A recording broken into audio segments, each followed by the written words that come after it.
Good evening, visitors. Welcome to the Australian War Memorial's Last Post ceremony. My name is Craig Burrell, and joining us today from the Royal Australian Navy is Captain Michael Manfield. We welcome the veterans who have served, those that are still serving, and the families that love and support them. The live stream of this ceremony is made possible by the Returned and Services League of Australia and the RSL and Services Clubs Association. We welcome members who are watching the broadcast of this ceremony across Australia. During this evening's ceremony, wreaths will be laid at the base of the Pool of Reflection by visitors to the memorial and students on behalf of St Finbarr's School visiting from Brighton, East Victoria. If you are able, please stand and join in singing the National Anthem.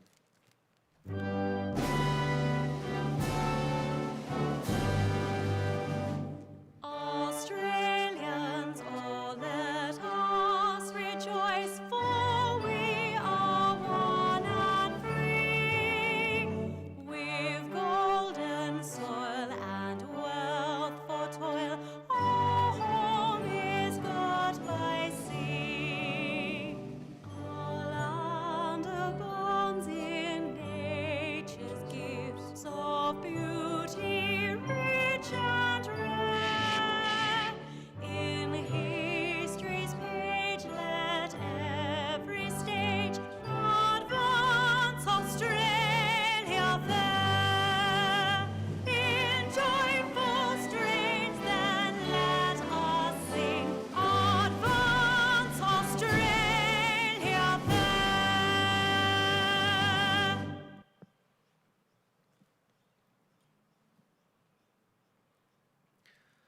The Australian War Memorial was the vision of Charles Bean, Australia's First World War official historian. Bean landed with the Australian troops on Gallipoli and stayed with them at the front through to the end of the war. The idea of this national museum and memorial came to him in Pozières, France, in the depths of the bloody fighting of 1916. Bean's idea was that this would be a place where families and friends could mourn their loved ones buried in faraway places. It would also be a place that could help all Australians understand what these men and women had endured and what they had done for us. Bean's vision, to which we remain true, is best expressed as inscribed in the entrance to the memorial's galleries. Here is their spirit in the hearts of the land they loved, and here we guard the record which they themselves made. Tonight, we will read the story behind just one of those on the Roll of Honour, which lists the names of more than 103,000 men and women who have given their lives for us in war and on operations for more than a century. But first, we present a lament, Flowers of the Forest. Wreaths or floral tributes will now be laid at the base of the Pool of Reflection.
Today we remember and pay tribute to Private Herbert Granland.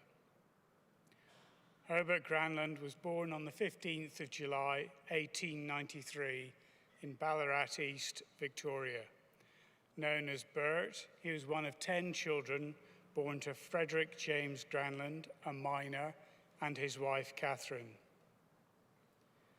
Bert received his education at the local state school, where he was an active member of the cadets program. After his schooling, he began work as a baker before training to become a telephone mechanic. At the outbreak of the First World War in 1914, he was working for Ballarat Post Office. Bert Granland enlisted in the Australian Imperial Force on the 8th of July 1915. He attended training camp at Broadmeadows in Melbourne, where he was taken on strength of the Army Medical Corps in March the following year. He embarked for active service in August, sailing from Melbourne on board the troop ship Miltiades. After several weeks at sea, Private Granland arrived in England and continued training at the Medical Corps Training Depot. In December 1916, he travelled to the Western Front, arriving just in time for the onset of a bitterly cold winter. He contracted an illness soon after arriving and spent the rest of the year in hospital behind the lines. In the new year, Granland was transferred to the ranks of the 48th Battalion, joining his unit in the front lines at the end of February 1917. His arrival at the front coincided with the enemy's strategic withdrawal to the fortified Hindenburg Line. Their retreat was eagerly followed by Allied units, which seized their opportunity to push the enemy back. In advancing on the Germans, these units were confronted by well-prepared rearguard defences and booby-trapped towns, producing a series of bloody crashes between Allied forces and the enemy. Soon, the enemy's withdrawal halted at their new front line near the French village of Bullecourt. Here, the Allies planned to mount an attack to break through German lines and capture the village. Granland's unit attacked on the morning of the 11th of April, 1917, under cover from tanks rather than artillery. As the men jumped over the parapet, the tanks proved to be worse than useless, and the attacking infantry were left exposed to murderous enemy fire. Sergeant Keeley, who also took part in the attack, described it in a letter home to his family. "I was in the Bullecourt fight, there on the 11th of April, and I never want to see anything like it again. We started at 2 o'clock in the morning, and it was snowing like anything, and ice everywhere. We had to go over without a barrage, and there were tanks sent over with us. They are far too slow, and you can hear them coming a couple of miles away. And of course, Fritz directs his shell fire on them. They went ahead and rolled down the barbed wire for us, but they never got much further. The shell fire caught them alight, and it was at this time that our lads got knocked about. I never saw so many flares in my life as were sent up, and rifle and machine gun fire. The attack soon floundered, and the men were forced to retreat. Allied units suffered more than 3,000 casualties in one day. Among the missing was Private Bert Granland. He remained missing for several months, and none of his comrades were able to give any information about his fate or whereabouts. in November 1917, a court of inquiry determined that Granland was most likely killed in action during his unit's attack on Bullecourt in April. His body was never found, and today he's commemorated on the Australian National Memorial at Villa Bretonneux. Bert Granland was 24 years old. His name is listed on the Roll of Honour on my right, among almost 62,000 Australians who died while serving in the First World War. His photograph is displayed today by the Pool of Reflection. This is but one of the many stories of service and sacrifice told here at the Australian War Memorial. We now remember Private Herbert Granland, who gave his life for us, for our freedoms, and in the hope of a better world.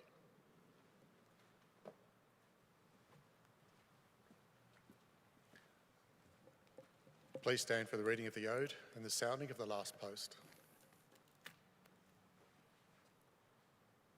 They shall grow not old as we that are left grow old.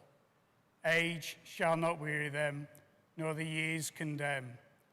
At the going down of the sun and in the morning, we will remember them. We'll remember them.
Lest we forget. Lest we forget.